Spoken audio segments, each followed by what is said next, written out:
തോട്ടം തൊഴിലാളികൾക്ക് വേണ്ടിയുള്ള justice Krishnan Nair commission report നടപ്പിലാക്കുക, വന്യമൃഗങ്ങളിൽ നിന്നും തൊഴിലാളികളെ സംരക്ഷിക്കുക, തൊഴിലാളികളുടെ ഭവന പദ്ധതി നടപ്പിലാക്കുക, അടച്ചിട്ട തോട്ടങ്ങൾ തുറക്കുക തുടങ്ങിയ വിവിധ ആവശ്യങ്ങൾ ഉന്നയിച്ചാണ് INTUC-യുടെ നേതൃത്വത്തിൽ പീരുമേട് ലേബർ ഓഫീസ് പടിക്കൽ ധർണാ സമരം നടത്തുന്നത്.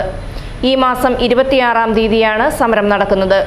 INTUC-യുടെ നേതൃത്വത്തിൽ സംസ്ഥാനമൊട്ടാകെ നടത്തുന്ന സമര പരിപാടികളുടെ ഭാഗമായാണ് പീരുമേട് ലേബർ ഓഫീസ് പടിക്കലും സമരം സംഘടിപ്പിച്ചിരിക്കുന്നത്.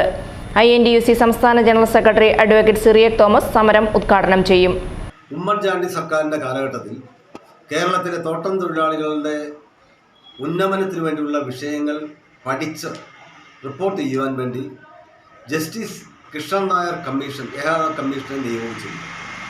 ആ ഏകാംഗ കമ്മീഷൻ കഴിഞ്ഞ ഗവൺമെൻറ് സമയത്ത്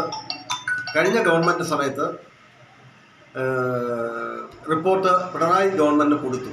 അതിനകത്ത് പറഞ്ഞ കേരളത്തിലെ തേയില, ഏലം, റബ്ബർ പ്ലാന്റേഷനിലെ മുഴുവൻ തൊഴിലാളികളുടെയും മുതലാളിമാരുടെയും മാനേജ്മെൻറ്റിൻ്റെയും കുറേ കാര്യങ്ങൾ നടപ്പിലാക്കണമെന്ന് പറഞ്ഞായിരുന്നു ആ കമ്മീഷൻ റിപ്പോർട്ട് കൊടുത്തത്.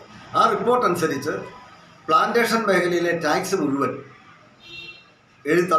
ടാക്സ് ഒഴിവാക്കണമെന്ന് ആയിരുന്നു ആ കമ്മീഷന് പറഞ്ഞിരുന്നത്.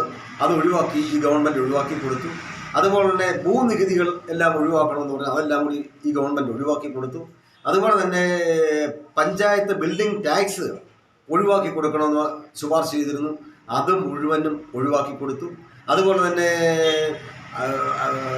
കുറേ ഭൂമികൾ, ഏതാണ്ട് 5% ഭൂമികൾ മറ്റ് ആവശ്യങ്ങൾക്ക് വേണ്ടി ഉപയോഗിക്കാം, പഴവർഗ്ഗങ്ങൾ മറ്റു കാര്യങ്ങളൊക്കെ ചെയ്യുന്നതിന് വേണ്ടി ഉപയോഗിക്കാം എന്ന് പറഞ്ഞുകൊണ്ട് ശുപാർശ ചെയ്തിരുന്നു. അതും നടപ്പിലാക്കി.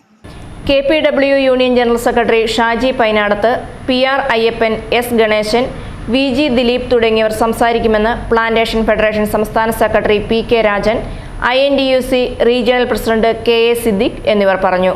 KA Siddique, D Raju, Kumar Das, P Gnanaraj, KA Najeeb, PK Vijayan എന്നിവർ പങ്കെടുത്തു. News bureau, Peermade.